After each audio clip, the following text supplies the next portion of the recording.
Hey Reddit, throwaway account because my main has some mutual friends with my wife, soon to be ex probably. I never thought I'd be that guy posting on here, but I honestly don't know how to process what's been happening, and writing it out might help me breathe a little. So I, 34M, have been married to my wife, Emily, 31F, for 6 years. We've been together for almost 9. For most of that time, I thought we had a solid relationship. Not perfect, of course. We had our share of arguments about stupid stuff like dishes, her spending habits, and my long work hours, but nothing that screamed this marriage is doomed. I used to brag to my friends that Emily and I just got each other. She was funny, confident, and had this take-no-crap attitude that I actually admired.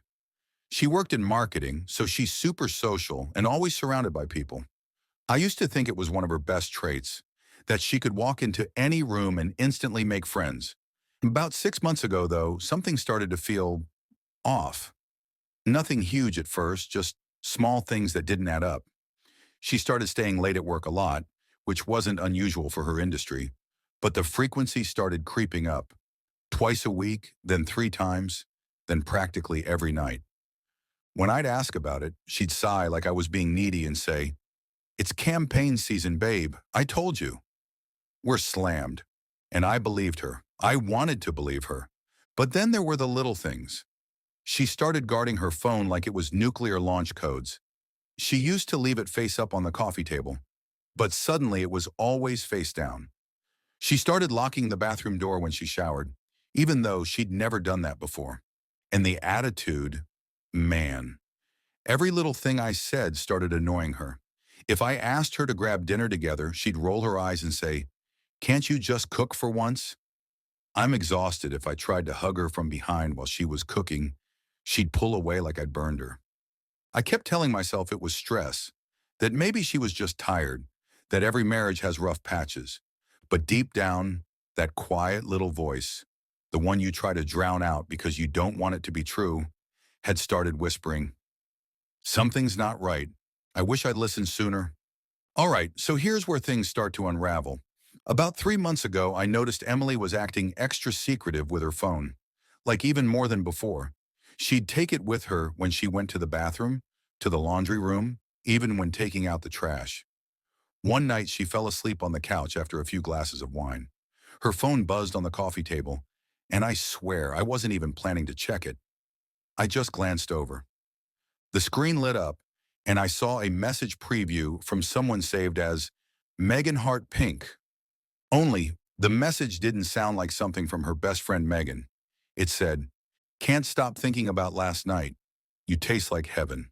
My stomach just dropped. You know that icy feeling that starts in your chest and spreads until you feel like you might throw up? That. I sat there for a full minute, frozen, just staring at the screen. Then I did the thing I always swore I'd never do. I opened her phone. I know. Privacy, boundaries, whatever. But at that point, I had to know. Turns out, Megan Hart wasn't Megan. It was her coworker, Ryan. I found a whole string of messages that went back weeks. Flirty texts, inside jokes, and then photos. Nothing fully explicit, but suggestive enough to make my blood boil. There were even messages about me. Things like, "He's so clueless, LOL." I told him I had a meeting. He just nodded. Poor guy. That one hurt the most. I scrolled through everything, heart pounding, hands shaking, trying to make sense of it all. It wasn't just physical, it was emotional too. They'd been meeting up after work for drinks, which now I knew meant hotel rooms. She even texted him, "Wish I could wake up next to you instead of him." That line replayed in my head for days. I sat there in the dark, phone in hand, watching her sleep. I felt this weird mix of rage and heartbreak, like I wanted to scream, throw something, wake her up and demand answers. But at the same time, I couldn't even move. I just felt hollow. It's such a surreal thing. Realizing the person you trusted most has been lying straight to your face for who knows how long. And the worst part? When she woke up the next morning, she kissed me on the cheek and said, "Thanks for letting me sleep on you, babe. You're the best." I think that was the moment I knew the marriage was already over. even if I hadn't said it out loud yet. I spent the next 2 days pretending everything was normal while trying not to lose my mind. Every time she smiled at me, every "I love you" she tossed over her shoulder felt like acid. I wanted to confront her right away, but I needed to do it calmly. I didn't want her to gaslight me into thinking I was imagining things. I needed proof, words, screenshots. So I took pictures of the messages on her phone. Then on Friday night, I finally confronted her. She came home late from work again, hair slightly messy, perfume way too strong, that same rehearsed, ugh, such a long day expression on her face. She dropped her purse on the counter and went straight to pour herself a glass of wine. That's when I said, "How's Ryan doing?" She froze. For a split second, I saw it, that flicker of guilt before she rearranged her face into confusion. "Who?" she said with this fake laugh. "Ryan," I repeated, "your coworker. The one who says you taste like heaven." Her eyes widened, but she tried to play it off. "What the hell are you talking about, Mark? Are you seriously checking my phone now? That's so invasive." I pulled out my own phone and showed her the screenshots.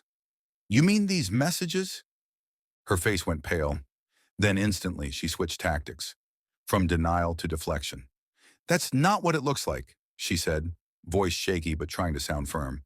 "We were just joking around. You know how office banter can be." "Office banter?" I snapped. "You were telling him you wished you could wake up next to him. You think that's banter?" She rolled her eyes, actually rolled her eyes, and said, "You're blowing this way out of proportion. You've been so distant lately, I just needed someone to talk to. He was just there for me." That's when the rage really hit. "So that's your excuse? I've been distant, so you started sleeping with your coworker?" She slammed her wine glass down and said, "Oh, so now you suddenly care. You've been checked out for months. You're always working, always tired. Maybe if you'd paid attention to me, I wouldn't have needed to look elsewhere." That line broke something in me. The audacity, the nerve to blame me for her betrayal. I just stood there silent. My hands were shaking, but I wasn't going to give her the satisfaction of watching me fall apart. Finally, I said, "I saw the texts, Emily, the photos, the hotel receipts. Don't insult me by pretending it didn't happen." That's when her attitude cracked. She started crying, big dramatic sobs that felt more performative than sincere. "I didn't mean for it to happen," she said between tears. "It just happened." I was lonely. I didn't say anything else. I just walked out of the room. She followed me, begging me to talk, to work through this. I locked myself in the guest room that night. I could hear her crying through the door, but all I felt was emptiness. The person I'd built my life with wasn't who I thought she was. And for the first time in 9 years, I realized I didn't even recognize the woman I married. The next morning was weird. I didn't sleep at all. I just lay there staring at the ceiling, replaying everything she'd said, every excuse, every deflection, every fake tear. When I finally walked into the kitchen, she was sitting at the table, eyes puffy, hair a mess, clutching a mug of coffee like it could save her. She started right away. "Mark, please, can we talk? I didn't sleep at all. I've been thinking, and I know I messed up, but I love you." It didn't mean anything. I just stared at her. "Didn't mean anything." That line hit me like a punch. I said, "You were sleeping with another man for months. Don't tell me it didn't mean anything." She sniffled and said, "It was a mistake." I was confused. You've been so emotionally unavailable, and Ryan just filled a void. I almost laughed. The irony of hearing her call me emotionally unavailable when she'd been lying to my face for half a year was almost too much. Then she said something that really pissed me off. "Can't we just move past this? People make mistakes. Move past this." Like she'd forgotten this wasn't about forgetting to take the trash out. This was about her choosing someone else, over and over again. I told her I needed space and that I was going to stay at my brother's for a while. That's when she flipped again. The tears stopped instantly, replaced with venom. "Wow. You're really just going to run away? Typical. You can't handle confrontation." That's the thing about Emily. She could twist anything to make herself the victim. Always had that talent. I didn't even respond. I packed a bag, grabbed my laptop, and left. As I was walking out, she yelled after me, "You're throwing away our marriage over nothing." Nothing. That word echoed in my head all the way to my car. At my brother's place, I broke down, like, ugly cried. I hadn't done that since my dad died. It wasn't just the betrayal. It was the sheer disbelief that the person I thought I knew could look me in the eye every day while sneaking around behind my back. My brother tried to comfort me, saying, "People do stupid things, man. Maybe she'll come to her senses." But I knew deep down this wasn't some one-time mistake. There were layers to her lies, patterns, manipulation. And that's when I decided I needed to find out how deep this really went. So once I was at my brother's, the shock started turning into this obsessive need to know everything. I couldn't stop thinking about it. Every text, every late night at work, every weird excuse suddenly looked different in hindsight. I started connecting the dots. I went through our shared credit card statements online, something I never really checked before because I trusted her. Huge mistake. I found two hotel charges from the same place, both on nights she claimed she had team building events. Then there were random food delivery orders in neighborhoods nowhere near her office or our house, charges for Uber rides at midnight, even one receipt for a jewelry store. That one hurt because I never got any jewelry. So I called the store pretending to confirm a purchase. The woman on the phone said, "Oh yes, that was the silver bracelet with the engraving, right? You make me feel alive." I swear my heart stopped. She'd bought a bracelet for him. I spent that night sitting in my brother's living room, staring at the wall trying to process it. I went from disbelief to anger to this deep, cold kind of sadness I can't even describe. The next morning I decided to dig a little deeper. I called one of her coworkers I vaguely knew, a guy named Daniel who'd been to a few of our barbecues. I told him I already knew about Ryan and just needed the truth. He hesitated, then sighed and said, "Look, man, I didn't want to get in the middle of it. But yeah, people in the office have noticed. They weren't subtle. Apparently everyone knew, everyone except me. She'd been openly flirting with Ryan at work events, sneaking off with him during breaks, even showing up late to meetings together. Daniel told me they'd gone to a conference out of town last month, which I'd paid for, by the way, and people heard them in the hotel hallway one night. That was the moment I realized this wasn't just cheating. It was humiliation. She'd made a fool out of me publicly. When I texted her that I knew everything, she replied within seconds, "You've been stalking me? That's disgusting." No wonder I needed space. No apology, no shame, just deflection and blame. That was the last message I responded to. I blocked her number after that. For the first time in weeks, I felt something close to clarity, because now there were no more maybes, no more doubts. It was all out in the open, and I finally saw who she really was. The clarity I felt after blocking her lasted about a day. Then came the crash. It hit me in waves. I'd be fine one minute, scrolling through job emails or trying to watch TV, and the next I'd be doubled over, crying like someone had died. Because in a way, someone had. The version of Emily I loved didn't exist anymore. Maybe she never did. The smallest things would set me off. Her shampoo smell lingering on my hoodie.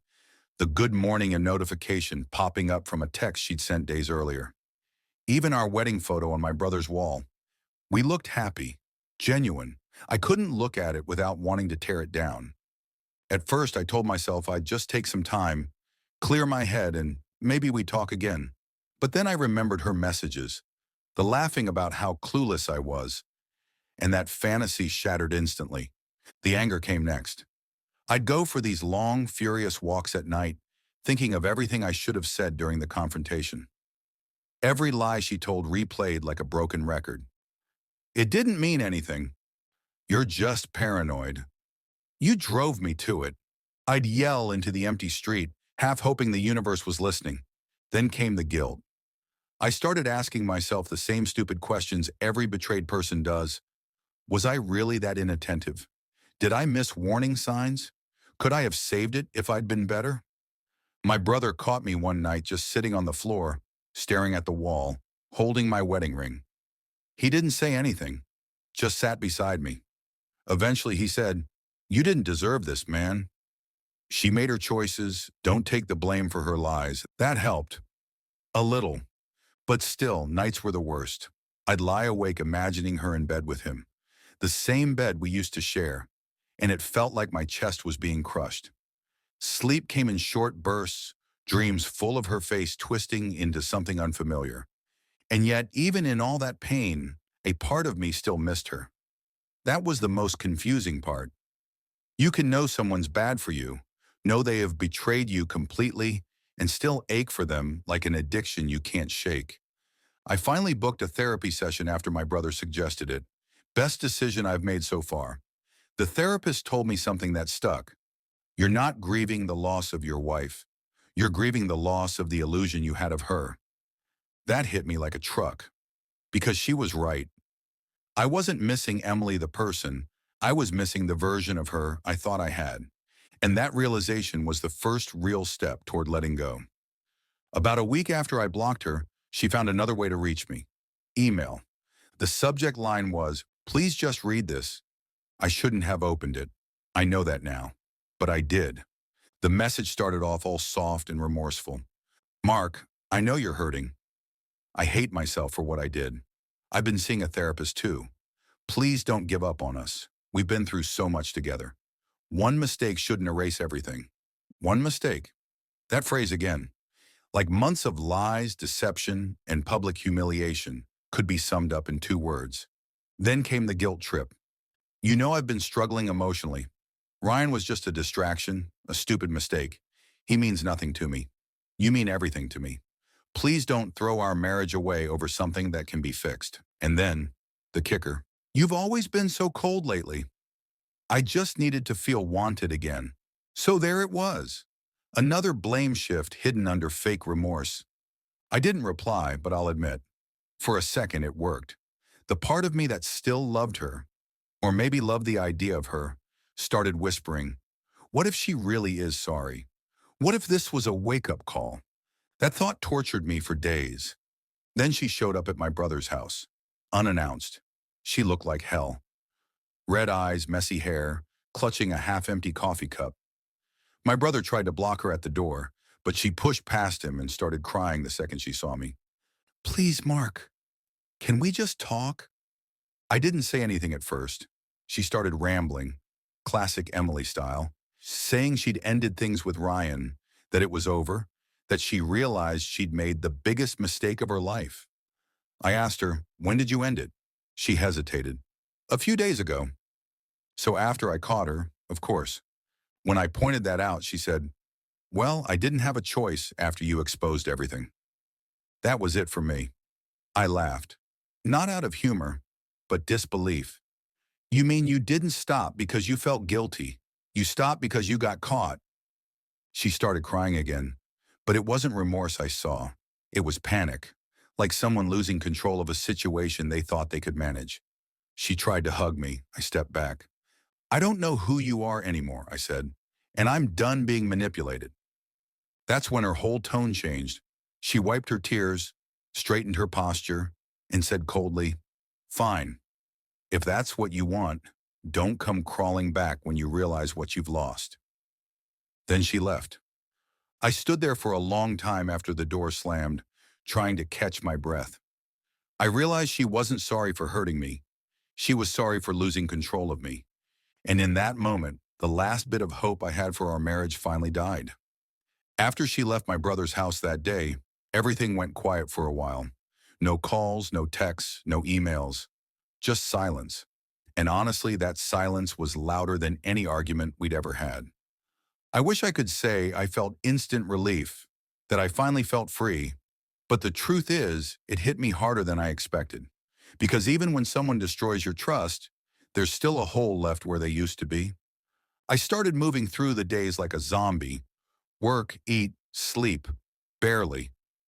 I'd catch myself checking my phone out of habit, half expecting a message from her. When there wasn't one, I felt both disappointed and thankful.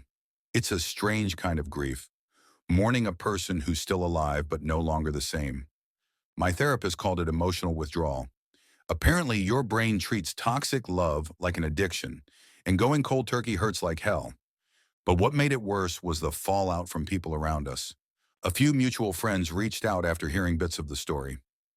Most said they were shocked, but you could tell some of them already knew, or at least suspected. One even said, "We didn't want to get involved, but yeah, Emily's been pretty close with Ryan for a while." I didn't even know what to say. I just thanked them for telling me and ended the call. I felt like the last person to figure out the punchline of a really cruel joke. Then out of nowhere, I got a text from Ryan. It said, "Hey man, I didn't mean for things to happen like that. I'm sorry." I stared at it for a solid minute before typing back, "Then why did you?" He never replied. That night, I poured myself a drink, sat on the porch, and realized I couldn't keep living in limbo. The half hoping, half hurting, constantly wondering if I'd done enough. That's what she wanted, to keep me in that in-between space where she still had power over me. So I made a decision. The next morning, I called a lawyer. Filing for divorce felt like ripping off a Band-Aid that had been glued to my skin for years. Painful, but necessary. The lawyer was calm and straightforward, explaining the process, the documents, the timelines. I barely heard half of it. I just nodded and signed where he told me to. Walking out of that office, though, I felt something I hadn't felt in months. Peace. Not joy, not relief, just a quiet kind of peace, like the first deep breath after holding it for too long. Filing for divorce felt clean in theory, a single decisive action. But in reality, it's a slow, messy, emotional bloodletting. The day she got served, I knew right away because my phone started blowing up. First a missed call, then another, then a text. "Wow, you couldn't even talk to me first?" I ignored it. A few hours later came another. "You're seriously going through with this? Over one mistake? You're being dramatic, Mark." That word again. Dramatic. Like tearing our marriage apart was some kind of overreaction to her betrayal. When she realized I wasn't responding, she switched to guilt mode. "I can't believe you'd throw away everything we built together. You promised you'd love me through the hard times. I don't deserve this." I almost replied to that last one, but then I remembered how she'd said the same thing when I confronted her about the affair. It was her script. Deflect, manipulate, rewrite history. A week later, her lawyer contacted mine.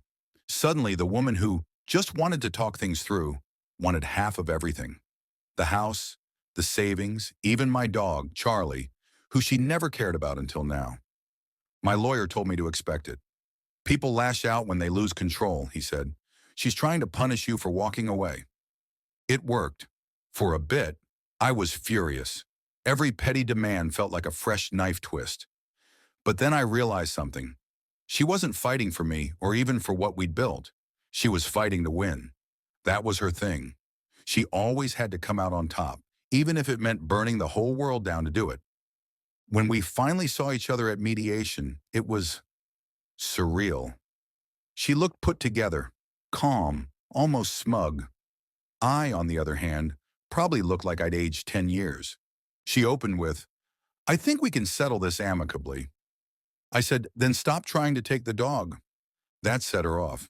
"Oh my God, you're obsessed with that stupid dog. It's like you care more about him than about this marriage." I couldn't help it. I laughed. The kind of laugh that comes out when you're just too exhausted to keep pretending things make sense. By the end of that meeting, the terms were mostly settled. I kept the house and Charlie. She got her car, some furniture, and the savings we'd split.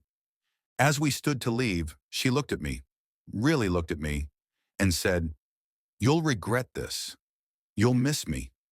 I met her eyes and said, "I already did. For years." She didn't have a comeback for that one. That night, I sat on the living room floor with Charlie's head in my lap, surrounded by paperwork, feeling equal parts broken and relieved. The life I thought I'd have was gone, but for the first time, it felt like my life again. Once the divorce papers were signed, I thought the hard part was over. Spoiler, it wasn't. The silence that came after the chaos was the hardest part. It was like my brain didn't know what to do without all the noise. No arguments, no drama, no pretending, just quiet. At first, that quiet felt like freedom. I could sleep without checking if she was home. I could watch whatever I wanted without hearing a snide comment about my boring taste. I even rearranged the living room just because I could. But then, the loneliness crept in. I'd catch myself setting two plates for dinner or glancing at the door when I heard a car in the driveway. My therapist warned me this would happen. She called it phantom presence.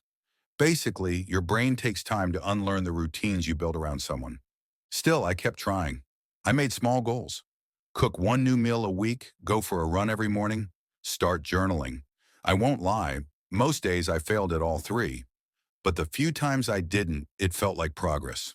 Friends started reappearing once word got around that we were officially done. Some were awkward, like they didn't know what to say. Others were brutally honest. Man, we never liked her. Or, we saw how she treated you. I didn't know whether to laugh or cry. One of the best things I did was take a weekend trip alone. Just me, Charlie, and the open road. No plans, no destination. I ended up at this quiet lakeside cabin about 3 hours away.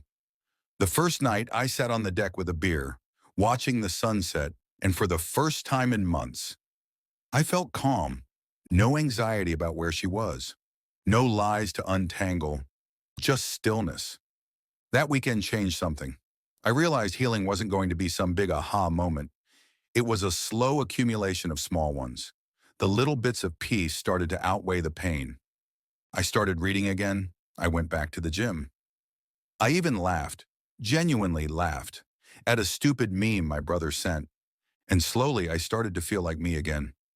Of course, there were still bad days. Days when I'd wake up angry at her, or sad, or just empty. But even those days didn't feel permanent anymore. Because for the first time in a long time, I wasn't living in reaction to someone else's chaos.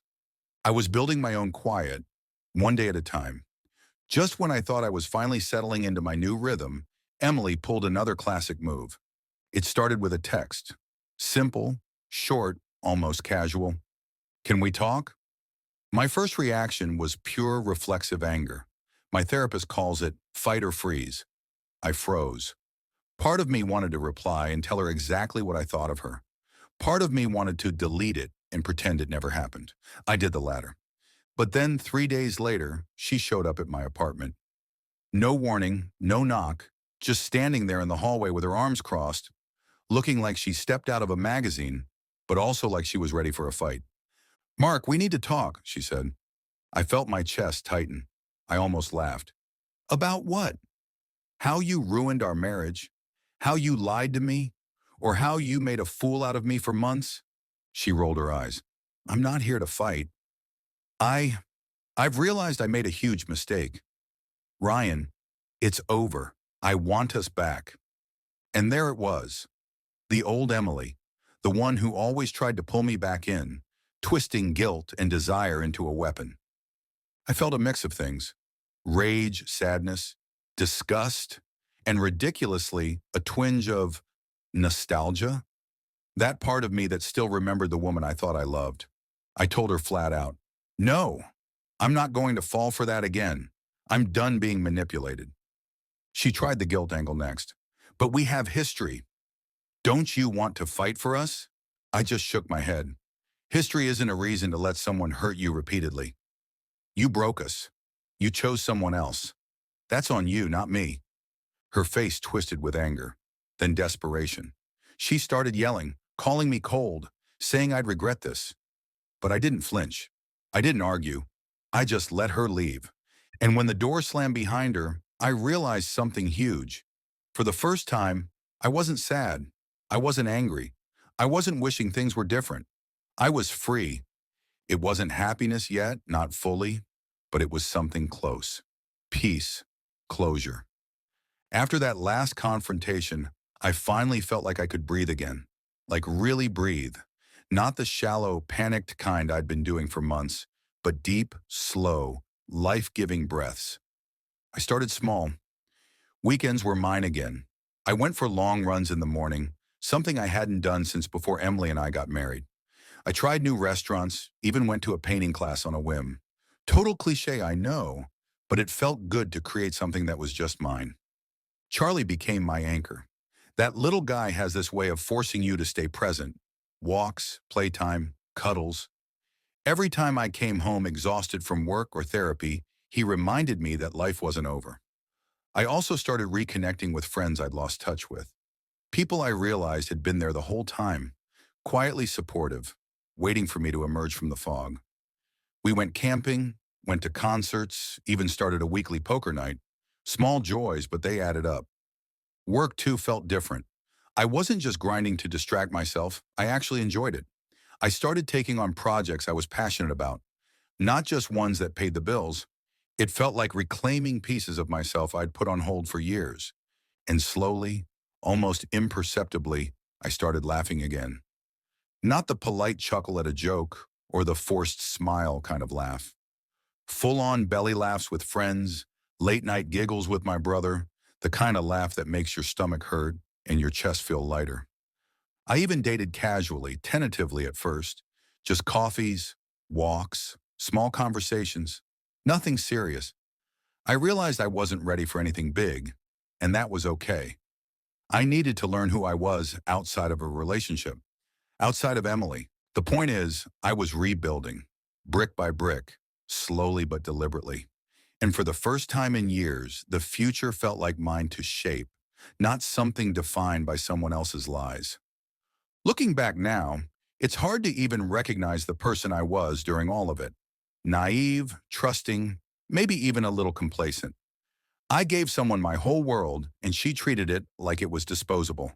The biggest lesson? Trust is earned, not given. I thought because we were married, loyalty was automatic. It isn't. People choose every day whether they honor the promises they make, and Emily chose not to. Another hard lesson: love alone isn't enough. I loved her fiercely, but love doesn't fix deceit, manipulation, or disrespect. Sometimes walking away is the strongest, bravest form of love for yourself. I also learned the importance of boundaries. Before all this, I would forgive almost anything, thinking empathy meant excusing behavior. Now I know that boundaries are protection, not punishment.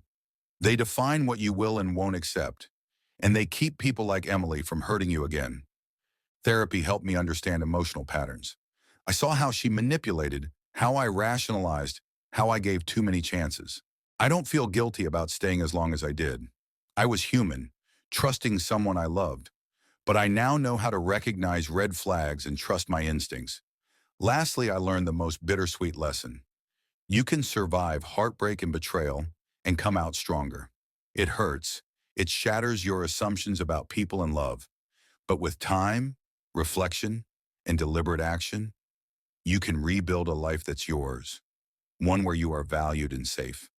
After months of therapy, late-night reflections, and rebuilding routines, I finally felt like I was stepping into a version of life I actually wanted. Not one defined by Emily, her lies, or her chaos, but my life. I started setting goals that weren't tied to anyone else. Career-wise, I applied for a promotion I'd been hesitant about before, and I got it.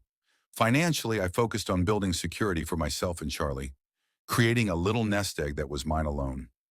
I traveled more, short trips at first, then longer ones. Just me and Charlie on road trips, exploring small towns, hiking trails and lakes. I discovered that silence isn't empty, it's restorative. That being alone doesn't mean being lonely. Socially, I surrounded myself with people who were supportive, honest, and loyal. Friends I could rely on without hidden agendas. It was like pruning a garden, cutting out toxic growth to let the real plants flourish. I also embraced hobbies I'd abandoned for years: cooking, running, reading, even taking a photography class. It's silly, but I felt like I was reclaiming joy in small, tangible ways. And yes, there were still moments when her memory flared up. But now, instead of pain and anger, those moments became reminders of how far I'd come, proof that I survived, learned, and grew stronger. I realized moving forward wasn't about forgetting her. It was about refusing to let her define my life any longer. I get to choose my happiness, my pace, and my path. And that's empowering in ways I never imagined. So here I am, nearly a year later, sitting on my porch with Charlie asleep at my feet, and I finally feel like I can breathe without the weight of betrayal crushing me. Looking back, the whole experience still stings, but I've learned more than I could have imagined. First, trust your instincts. If something feels off, it probably is. Don't ignore those little red flags because you want things to be okay. Second, boundaries are everything. Protect yourself. Protect your peace. Love isn't about enduring lies or justifying bad behavior. It's about respect and honesty. And if those aren't there, it's not love, it's a trap. Third, healing takes time, and that's okay. Don't rush it. Don't let anyone, including yourself, pressure you to move on before you're ready. Cry, scream, write, run, whatever you need. It's all part of reclaiming yourself. Fourth, you can survive betrayal and rebuild stronger. There were days I didn't think I'd ever laugh again, but now I do. I sleep better. I plan for the future. I genuinely enjoy life. Pain is temporary. Growth is permanent if you let it be. Finally, you are allowed to choose happiness. After Emily, I realized my life doesn't have to revolve around someone who doesn't respect me. I get to define what love, friendship, and trust mean for me, and that's powerful. So to anyone out there going through something similar, it's going to hurt like hell. You'll feel lost, angry, betrayed, but there's a life waiting for you on the other side of that pain. A life you build for yourself, brick by brick. And one day you'll look back and realize that the betrayal didn't break you, it made you stronger. For me, I finally feel free. And for the first time in a long time, I'm genuinely excited about the future.